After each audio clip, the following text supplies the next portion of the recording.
వెళ్ళిపోతే నువ్వు సత్యాన్ని గ్రహించదు.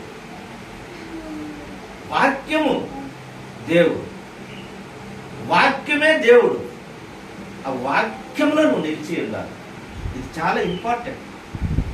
వాక్యం అనేది అన్నిటికీ ఆధారము వాక్యమే, అన్నిటికీ జవాబు వాక్యమే. మనకు జ్ఞానం ఇచ్చేది, మనల్ని విడిపించేది, మనల్ని స్వతంత్రులు చేసేది కూడా వాక్యమే. కాబట్టి వాక్యములో ఎప్పుడైతే నిలిచి ఉంటామో మనం స్వతంత్రంగా ఉంటాము, శిష్యులుగా ఉంటాం, దేవునికి శిష్యులుగా ఉంటాం. ఈ దినాలలో నేను చెప్తే కదా, ఈ దినాలలో ఎక్కడ అద్భుతాలు జరిగితే ఆడికే వెళ్తారు, ఎక్కడ ఏంటంటే జరుగుతున్నాయని అక్కడికి వెళ్తారే కానీ వాక్యం ఏం చెప్తుంది, వాక్యము సత్యం ఏం చెప్తుంది, ఆ వాక్యంలో మనము ఏమాత్రం మనం ప్రయోజనం పొందుతున్నాం, ఏమాత్రం మనం అనుసరిస్తున్నాం అనే విషయాలలో చాలా మంది వెనకబడిపోయినాం. అందుకోసమే ఈరోజు మన అంశం ఏమంటే 3 పాఠాలలో మన క్రీస్తు యొక్క నిజమైన శిష్యులు. ఈ మాట అంటున్నాడు, మీరు నిజమైన శిష్యులుగా ఉంటారు. నాకు ఎవరైతే వాక్యం ముందు నిలిచి ఉంటారో వాళ్ళు నిజమైన శిష్యులుగా ఉంటారని దేవుడు చెప్తున్నారు. దేవుడు ఈ వాక్యం చెప్తున్నారు. వారి దృష్టిలో దేవుని భక్తి అంటే, చాలా మంది నేను భక్తి అంటే చర్చికి వచ్చి కూర్చుంటే చాలు, కానుకలు వేస్తే చాలు, నేను ఏదైనా ఇస్తే చాలు అనుకుంటారు. ఇదే భక్తి అనుకుంటా ఉంటారు. ఇదే భక్తి చాలు మాకు అనుకుని వారి జీవితాలలో వాళ్ళు తృప్తి పడుతూ ఉంటారు. మరి క్రైస్తవ కుటుంబంలో పుట్టిన మరి దేవుని వాక్యాన్ని చాలా మంది వినని వారు చాలా మంది ఉన్నారు.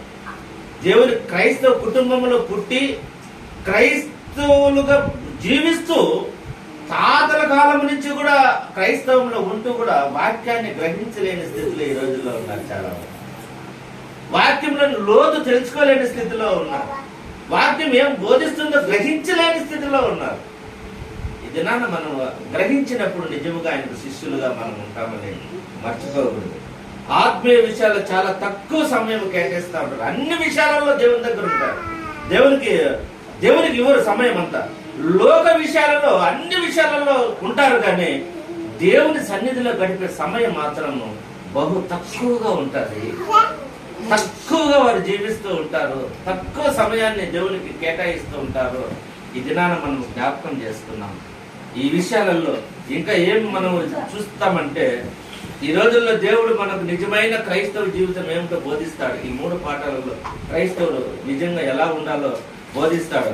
సువార్త పాఠం ఏం చెప్తుంటే, క్రైస్తవులు సత్యంలో నిలిచే నిజమైన శిష్యులు అని చెబుతుందంట. క్రైస్తవులు వాక్యంలో నిలిస్తే అనేది సువార్త పాఠం చెప్తారు. పత్రిక పాఠం ఏం చెప్తారంటే క్రీస్తు రాయబారులు అని చెప్తుంది. మనం చదవబడిన భాగంలో క్రీస్తు రాయబారులు. రాయబారులు అంటే మనం విషయం తెలియజేసేవారు, మన అంబాసిడర్స్. మరి ఇండియా అంబాసిడర్స్ ఇండియాలో, పాకిస్తాన్ లో ఉంటారు. మరి వేరే దేశాలలో అంబాసిడర్స్ ఉంటారు. అంటే వాళ్ళు రాయబార కార్యాలయం ఉంటారు. అంటే ఆ దేశం తరపున వాళ్ళు నిలబడి ఉంటారు, ప్రతినిధులు వాళ్ళు ఉంటారు. ఇప్పుడు మనము దేవుళ్ళో పత్రిక పాఠం ఏమన్నారంటే, మీరు సత్యాన్ని గ్రహించి వాక్యమందు నిలిచి మిమ్మల్ని మీరు సరిచేసుకొని శిష్యులుగా మారి ఉంటే మీరు ఏమైతారు? రాయబారులు అవుతారు, దేవునికి ప్రతినిధులు అవుతారు. దేవుని గురించి ఏ విధంగా భారతదేశం గురించి వాళ్ళు ప్రకటిస్తారో, హక్కులు కలిగి ఉంటారో, మనం పరలోక రాజ్యానికి ఆ దేవునికి మనము రాయబారులుగా ఉంటామని పత్రిక పాఠం చెప్తారు.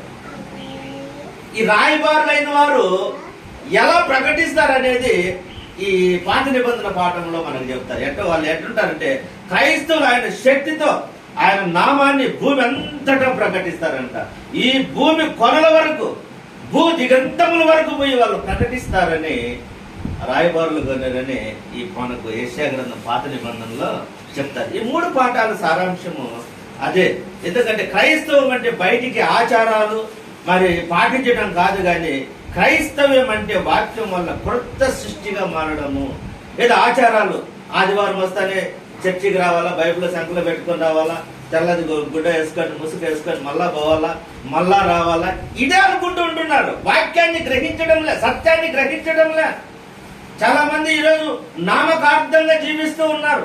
ఒక ఆచారబద్ధంగా వెళ్తున్నారు. ఆదివారం అంటే సంఘానికి పోవాలని తెలుస్తుంది, కానీ నువ్వు అక్కడ ఏమి గ్రహిస్తున్నావు, ఏమి నేర్చుకుంటున్నావు, నువ్వు నేర్చుకునింది నీ జీవితంలో ఎంత మటుకు పాటిస్తున్నావు అనేది ముఖ్యం. నాకు అన్నీ తెలుసు, నేను ఏది పాటించడంటే ఏం ఉపయోగం? నాకు బైబిల్ అంతా తెలుసు, ఒక ఆజ్ఞ కూడా నేను పాటించకపోతే ఏం ఉపయోగం?